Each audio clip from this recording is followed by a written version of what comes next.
We are now exactly 2 weeks away from the official announcements of the Samsung Galaxy S10s, and we pretty much already know everything there is to know. What's up guys, Saf here on Super Saf TV, and in this video we're going to be breaking down all of the leaks and rumors Super Saf style to give you a final roundup of what to expect. Right, so from some of my previous videos you may already know that this year we're going to have at least 3 new versions of the Samsung Galaxy S10.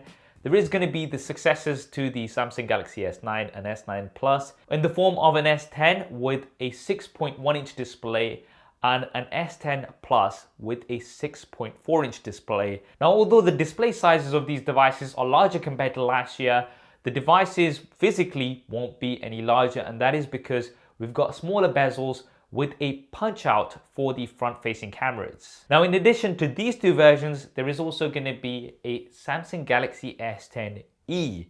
Now, this is going to be the new version with a 5.8-inch flat display. So the other 2 are going to have curved displays. Samsung has been having curved displays for their Samsung Galaxy S series since the S8s. So this will be the first time in a couple of years that we're going to be getting a flat Samsung Galaxy S device. And what does the E actually stand for? We're not 100% sure as yet. Me and Lou did have a bit of a chat about this, and we think it might stand for everyone. So Samsung Galaxy S10 for everyone because of the lower price, which we'll be discussing in a little bit. What do you guys think the E is going to stand for? Definitely let me know in the comments below. Now, taking a look at the cameras, you'll notice from all of these renders that the S10e and the regular S10 have a single punch out for the front-facing camera, whereas the S10 Plus has a dual punch out for the front-facing cameras, and that is because we're going to have 2 front-facing cameras on the S10 Plus. What these are exactly going to be has not been confirmed as yet, but the assumption is that they're going to work similarly to what we've got on the Google Pixels, for example,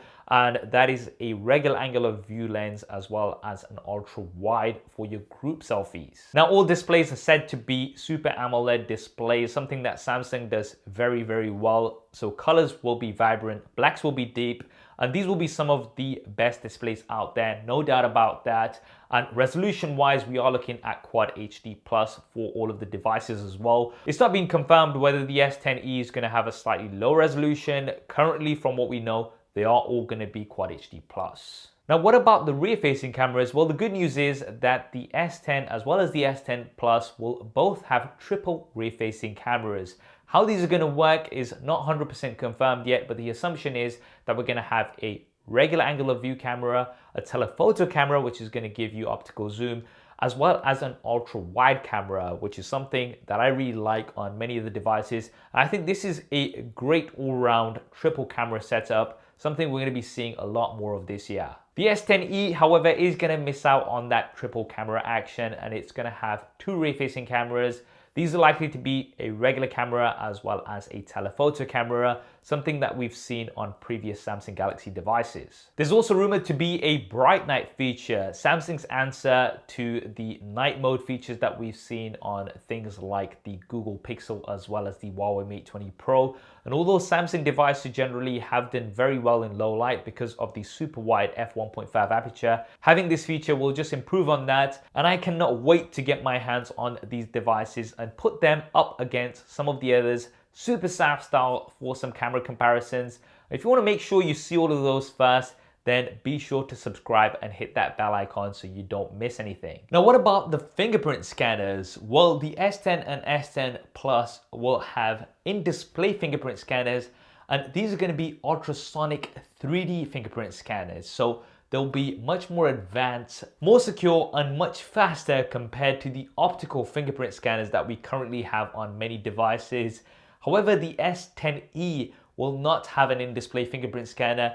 It's instead going to have a fingerprint scanner on the side, something we've seen on many Sony devices before. Now, this is still going to be fast and accurate, no doubt, but it's not going to be as convenient as the in-display fingerprint scanner on the other S10s. Now, moving on to the build and design. From the renders, you can see that it looks like Samsung is going to be sticking to their traditional metal and glass sandwich. So that's a metal frame with glass panels on the front and back. And initially, we're going to be getting 3 color variants: Prism Black, Prism Green, as well as pearl white. So these are going to be the three initial colors. We should also be getting a blue version a little bit later on, but the S10e is also going to be coming in a canary yellow. So lots of color options for the S10e. It looks like Samsung is going to be going head to head with the iPhone XR with all of their color options. And in addition to that, there is going to be a ceramic black as well as a ceramic white version of the top tier S10 Plus. So this is going to be the most expensive version, and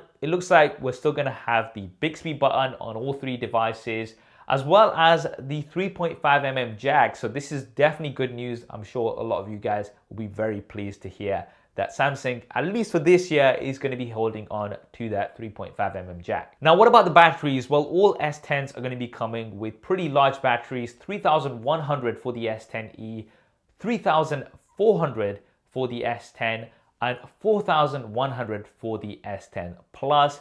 All of these are going to be coming with fast as well as fast wireless charging, but the new feature is going to be reverse wireless charging. This is something that we initially saw on the Huawei Mate 20 Pro, and it's where you can use your device to wirelessly charge another device.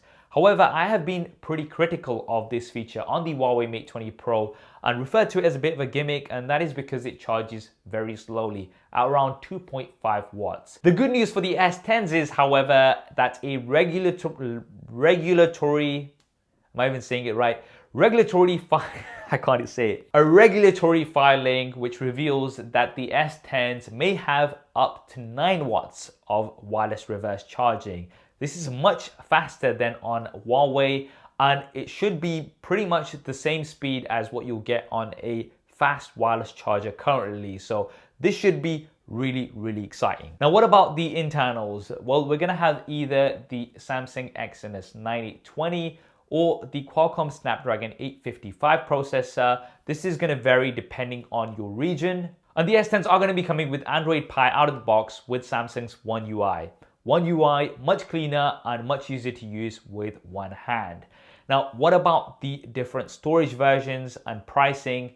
Well, the S10e is going to come with 6 GB of RAM with 128 GB of storage, and this is going to be retailing at around 750 euros. The entry level regular S10 is going to come with the same RAM and storage at 900 euros, but there is also going to be an 8 GB of RAM version with 512 GB of storage coming in at 1150 euros. And finally, the S10 Plus coming in those configurations as well at higher prices, but the top of the line S10 Plus is going to come with 12 GB of RAM with 1 TB of storage, which is absolutely insane. And this is going to be retailing for around 1500 euros. This is the version that's going to come in the ceramic options, and how these prices translate to British pounds and US dollars. You can do the math here as well. Just bear in mind the differences in taxes, etc. And the devices are likely to go on sale shortly after the official announcement. There is also a bonus rumor, and that is that we should be having a special edition S10 that's going to be supporting 5G. This may be announced at MWC, but will be coming at a later stage. And that's everything that we know about the new Samsung Galaxy S10s. Pretty much everything has now been revealed. What do you guys think of the S10s? Definitely drop me a comment below and let me know your thoughts.